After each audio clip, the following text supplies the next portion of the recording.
Hello and welcome to Indian Road. We're bringing you this episode from the newly opened First Americans Museum in Oklahoma City, where the story of Oklahoma's 39 federally recognized tribes is told from their perspective. You know, it was just a few short months ago that this place opened, and tribes from all over, not just Oklahoma, but the entire country showed up here for this celebration, which felt more like a family reunion.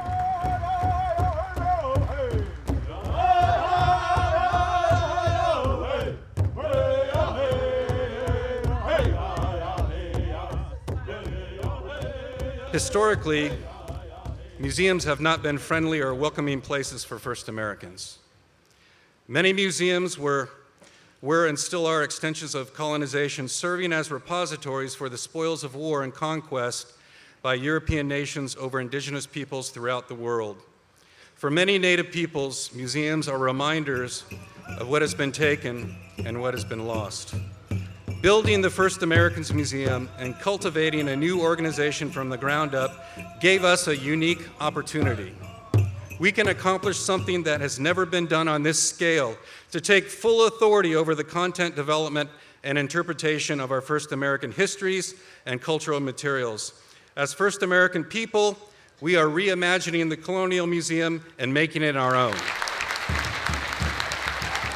Well, we knew that we couldn't do a design of any sort if we didn't have all the tribes involved. And so we had a group, and it was their job to be sure that the tribes were all contacted and all the tribes were engaged in the development of the stories that are told here, in the history that's told here. So all the tribes had to be involved. It wouldn't be the First American Museum without all the tribes. Good afternoon. Welcome to the First Americans Museum. Galleries are to the right. We'd not done any Native American projects prior to this. And what I will also tell you is that we've done dozens of projects since this started and finished them since this has come to an end. Some incredible projects, but none have the social and the spiritual significance that this project has to me, and it's the project I'm most proud of. White Buffalo woman, my paternal great-grandmother. They tell us these are the things that are really important to tell, and then we try to help them say, well, these stories we can tell them in an interesting way or in a very emotional way. There's a lot of stories here that are very emotional, and how we then tell those. So that's why we kind of try to help them do that, but ultimately we don't decide what the stories are because we are not the experts. I was still in my reign as Miss Indian Road in 2019. I was actually able to come here while it was still under construction. And now getting to come here and see the opening is really, really special, I think personally, and for everybody here as well, because I saw the bones and the dust and the structural beginning of what this is. And so seeing it come to fruition I'm extremely proud, and I'm so happy for everybody involved with this project. I think it's really special what they've done for everybody here in Oklahoma, specifically the Native and Indigenous people. But I think this is going to open the doors for non-Natives to be able to learn as well. The fact that they're actually natives in control of native artifacts is amazing. Because then it's going to be treated with respect, and they understand what's happening.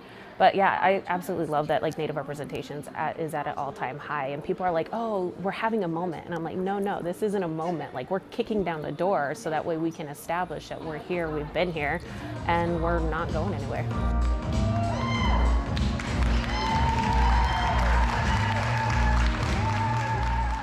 Now we see Indigenous fashion at the forefront of the fashion industry. From hand-woven textiles to ribbon skirts and beaded blouses, we celebrate our relatives who are melding both past and present to create exquisite wearable art.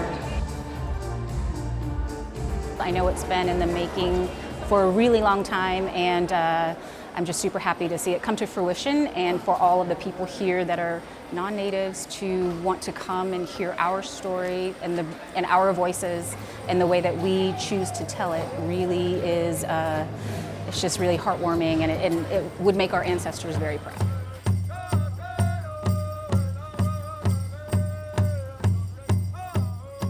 In the first giveaway, the good-hearted and loving Great Spirit Creator presented each nation with a unique culture, an exclusive identity, a way of seeing the world, and a distinctive body of knowledge. The First Americans Museum stands as an enduring monument to the persistence and adaptability of those who have lived the longest upon this land called Oklahoma.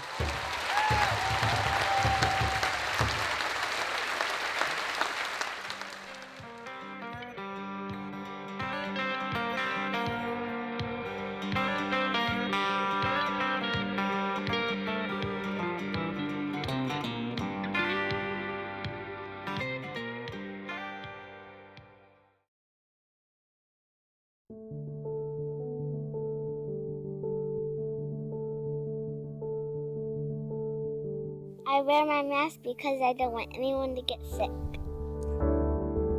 I wear my mask to protect my grandchildren and my people. Hacha. I wear my mask to protect my people. I wear my mask to protect the people and my family. By it. I wear my mask so that I can pray with my people again. Hacha. I wear a mask to set a good example for our youth. I wear my mask so I don't spread the virus. To keep my family safe. To protect my people. I wear my mask for me, you, my people, the world. Nipa'em.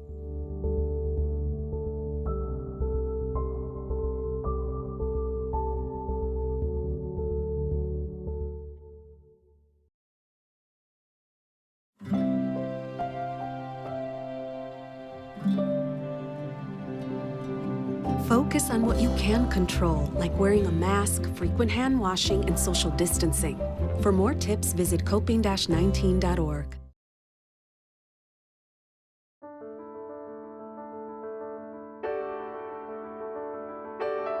I'm waiting in line to get a COVID-19 vaccine.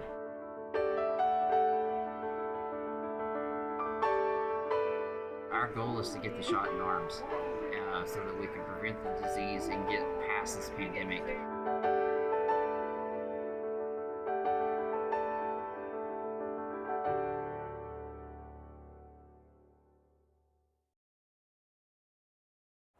Lots of cities have great art museums, I think we do, but I recognize that that's a somewhat common phenomenon, but hardly anybody has a First Americans Museum, a place to tell this Native and Indigenous story on this level in the home of Native Americans. So it's very special, we're very excited, it's first class, and we know it will be a draw for people all around the world in the years ahead.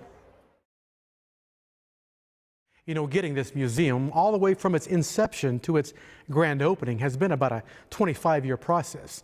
And along the way, so many great people came and gave their all to this organization to make it happen. One of those people who has been there for all the highs and the lows is FAM Deputy Director Shoshana Wasserman.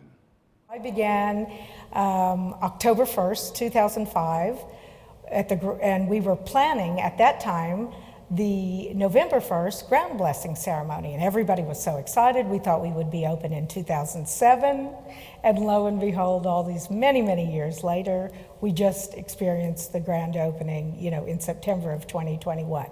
But, good things take time. And, a lot of those time delays were very hard, moments in the project's history. But in the end, the great thing is that sometimes, and I really believe this wholeheartedly with this project, it has always had its own life cycle. It's always had its own life force, and it was always going to open when it was going to open. And I really believe that in 2005, when we had that ground blessing ceremony, We invited all of the tribes from across the state to come over in their own private moments and bless the site in their own ways. This wasn't for public consumption. And I think the gathering together of all of those ancestors with prayer and thanksgiving has sheltered this project all these many years. So I appreciate the fact that they've always been around caretaking, for this special place. We originally were authorized $33 million from the federal government. And this project was envisioned to be paid for a third by the federal government, a third by the state of Oklahoma, and a third by the private sector, including tribes. And so many realities on the national level changed. You had wars, recession, 9/11, hurricanes, changes of political parties. There's just so much. And so we never realized that $33 million, which of course put a lot of pressure back on the state of Oklahoma and the private sector. So then all kinds of things happened on the state side too. We had tornadoes, we had a whole variety of different circumstances that just made it impossible to complete the project. Many people have said, why don't the tribes pay for it? The tribes have, in full, and first and foremost, the intangible. Without the tribe's willingness to share their stories in an authentic manner here in the museum, there would not be a museum. There wouldn't be a collective story of the 39 tribes. And that has a value, a dollar value, that, we sometimes overlook. Every single one of the tribes gave at their capacity, and so we feel really good about that. It's always been intended that this would be home to many, both native and non-native. And we are seeing that come to fruition. It is one of the reasons that we changed the name of the museum. This is a geographic location. People have said, why First Americans? American is not even a correct term. But the reality is that in the world today, people know this area, this part of the country, as the Americas. And we were the first inhabitants of the Americas. And so it was very important that while we were the last citizens, we were always on this continent. This has always been home to us. Our people have defended this country before it was a country, as we know it today. And so it was really important and powerful to create a home that would be welcoming to all people. And seeing it come to fruition now is really, really exciting. It's fulfilling. It makes all of those years of anguish and excitement and building all, worthwhile.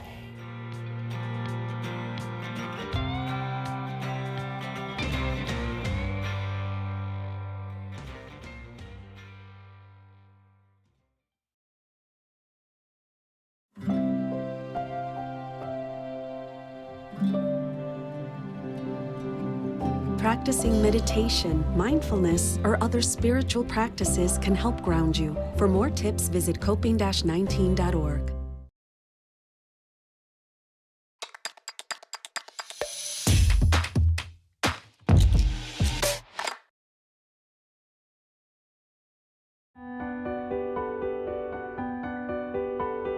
As a medical provider, I have information that may not otherwise be available to other folks, or at least I know how to access it and how to look at it, how to interpret it, and then how to also give that feedback back to the patients. They had the vaccine almost ready pretty quickly. It's the research and development phase that took so long. So what normally takes, years, they were able to kind of bring it back down to a little bit, but the vaccine itself was already made. They were spending a lot more time making sure it was safe. And what people need to realize is they're not testing it to make sure it's safe just for one community or for one people. They're making sure it's safe for everybody. I don't fault any of our patients who have a question, and I tell people you should question it. The vaccine itself is to help your body fight off the infection. Basically what it's doing is it's giving it a little small piece of the virus's DNA that's not even going to cause you to get the virus, but it's just a small sample of that DNA that your body then sees, and then it starts replicating antibodies to fight that. But if I don't vaccinate, I run the risk of maybe infecting one of my elders, and I don't want that. I don't want that. If I can do anything to help prevent them from getting sick, if it's simply as washing my hands, wearing a mask, getting the vaccination, social distancing, if that's all I have to do to keep this person alive for another 5, 6, 10 years, that's not hard to ask. Protect yourselves and protect our people.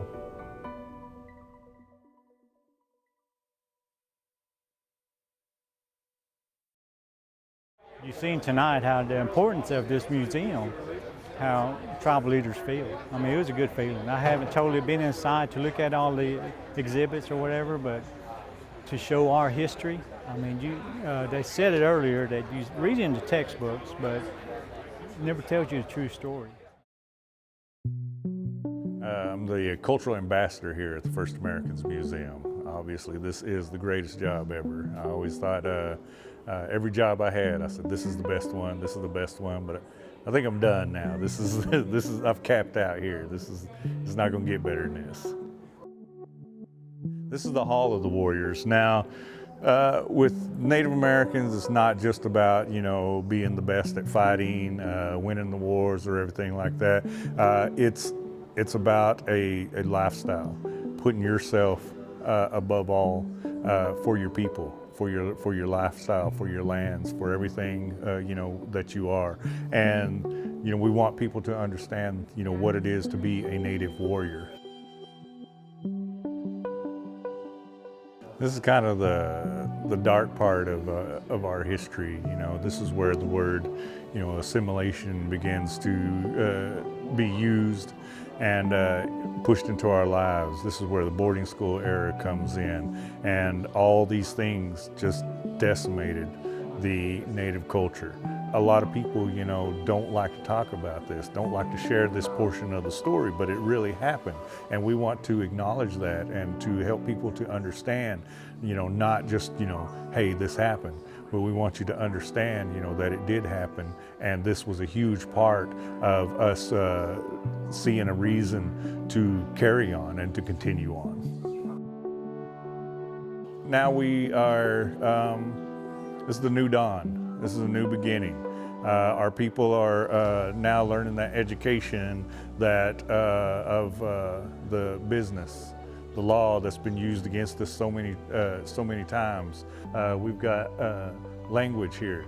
We can speak our language openly. We can teach the language. The powwow dances here, we can have those social gatherings and not worry about some coming in and shooting everybody when we have these things. So it's a rebirth of the people, of the Native lifestyles. These are all athletes with Native lineage. A lot of them that a lot of people didn't know, a lot of people did know. It's also got some of the sports, the original sports, such as the shinny, the stickball, hand games, chunky. So we've got a little bit of everything in here when it comes to Native sports. The gallery here is a collection that's on loan from the Smithsonian Museum out of Washington, D.C. This is a short-term loan, maybe about 10 years, minimum of 10 years. And there are about at least three items from every of the 39 tribes, all of the 39 tribes.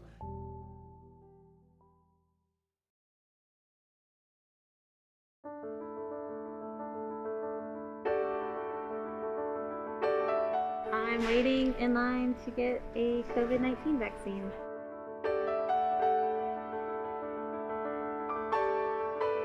Our goal is to get the shot in arms so that we can prevent the disease and get past this pandemic.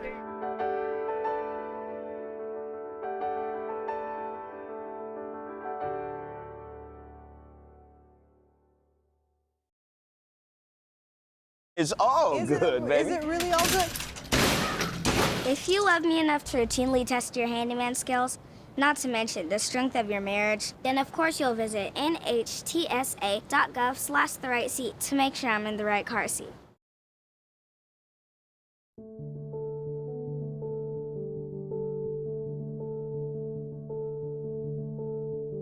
I wear my mask because I don't want anyone to get sick.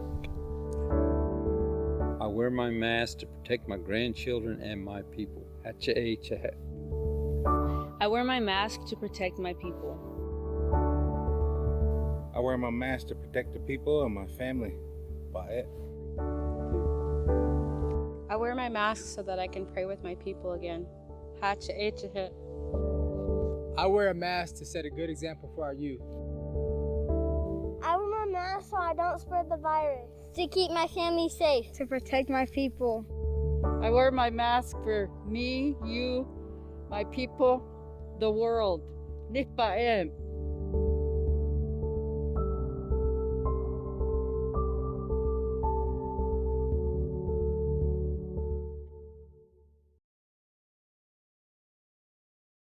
First Americans Museum honors the ancestors who lived here before it was Oklahoma. We honor the indigenous people who inhabited these lands before the United States was established. They include the Apache, Caddo, Tonkawa, and Wichita. We also honor those tribes who have a historic relationship to this region, including the Comanche, Kiowa, Osage, and Quapaw. We acknowledge the Muskogee Creek and Seminole, who were once assigned this land upon which FAM resides. Today, 39 distinct tribal nations reside in Oklahoma. We are as diverse culturally and linguistically as the nations on the European continent. We are not Oklahoma by choice. Many of our peoples were removed and relocated from the far reaches of the contiguous United States. After nearly 200 years, our histories and cultural lifeways are now interwoven into the landscape. The Choctaw people call this land Oklahoma.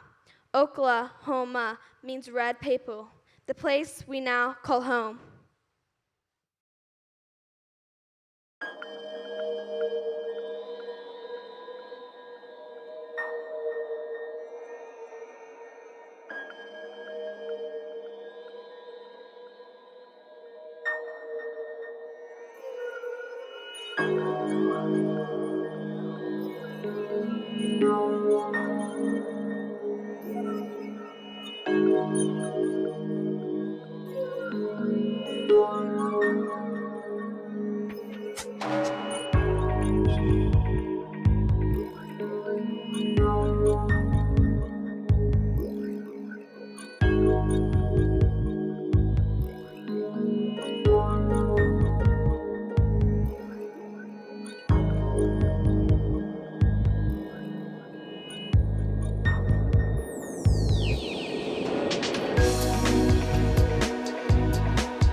Well, I'm sure by now you and your family are already planning your visit to the First Americans Museum. Just make sure you stop by their website, find out their hours of operation, and all the other great info you might need. That's all we have for this episode of Indian Road, but rest assured that we are already working hard to bring you the next one. We're glad you could join us. Ha-ho! We'll see you next time.